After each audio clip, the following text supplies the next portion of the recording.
Olá, no Direto ao Ponto de hoje a gente vai falar sobre o cenário pós. Ontem o deputado Rodrigo Maia, presidente da Câmara dos Deputados, deu uma longa entrevista, né, falando sobre a eleição e falando também sobre as necessidades de votação no Congresso Nacional, agora que o segundo turno acabou. Hoje a gente tem uma convidada especial, Silvia Araújo, nossa editora executiva. Silvia, bom dia, muito obrigado por estar aqui com a gente. Silvia, o que vai ser definido aí, qual que é a agenda emergencial que a gente deve ter no Congresso Nacional, nas palavras de Rodrigo Maia?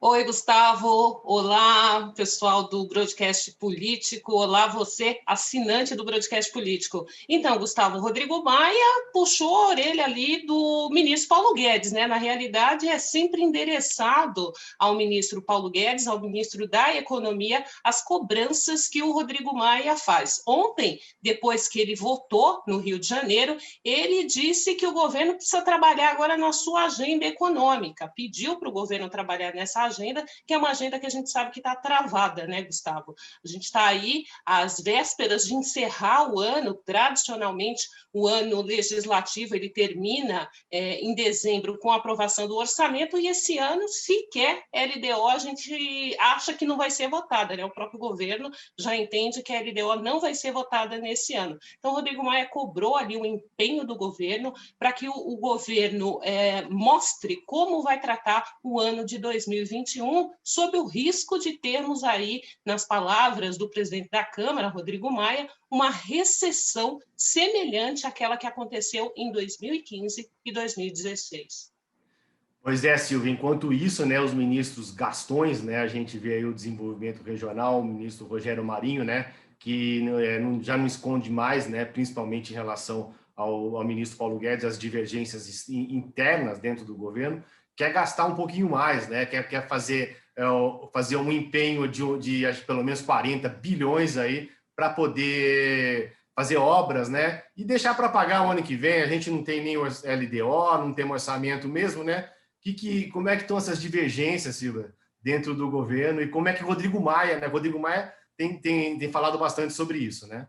Pois é, né, Gustavo? O ministro Gastão aí, apelidado inclusive de fura-teto, né, que é o Rogério Marinho, ele está fazendo lá a articulação dele junto ao governo, principalmente junto ao presidente Jair Bolsonaro, né? Porque o presidente Jair Bolsonaro, ele entende que grandes obras, podem restabelecer aí a questão do emprego, né? Na semana passada a gente teve aí a PNAD mostrando uma taxa recorde de desemprego no país, e na cabeça do presidente Jair Bolsonaro, obras significa aceleração na contratação de funcionários, e aí você tem uma desaceleração nessas taxas de desemprego que estão tão altas. Por outro lado, tem o ministro Paulo Guedes, que não quer essa gastança toda, até porque essa gastança toda dos ministros Rogério Marinho, o Braga Neto também entrou nessa, né? Você lembra lá do plano, que era chamado até de plano Marshall, para tentar aí gastar mais recursos,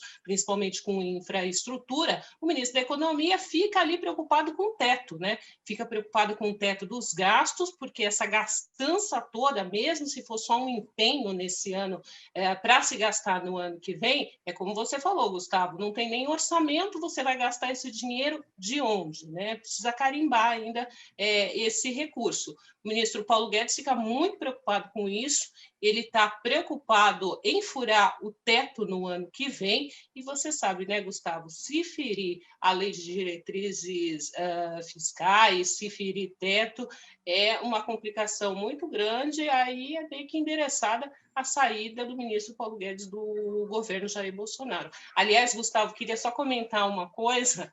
Ontem o presidente Jair Bolsonaro, ao votar, ele disse que o Paulo Guedes agora é 98% economia.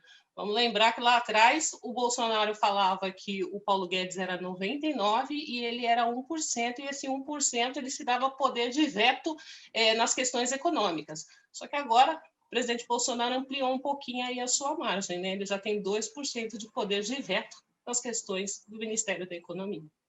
Pois é, Silvia, aos poucos o presidente Bolsonaro vai, aparentemente, né, puxando 1% para ele, e vai enfim, seguindo com o embate, né, mantendo o elogio ao ministro Paulo Guedes e também aí aos outros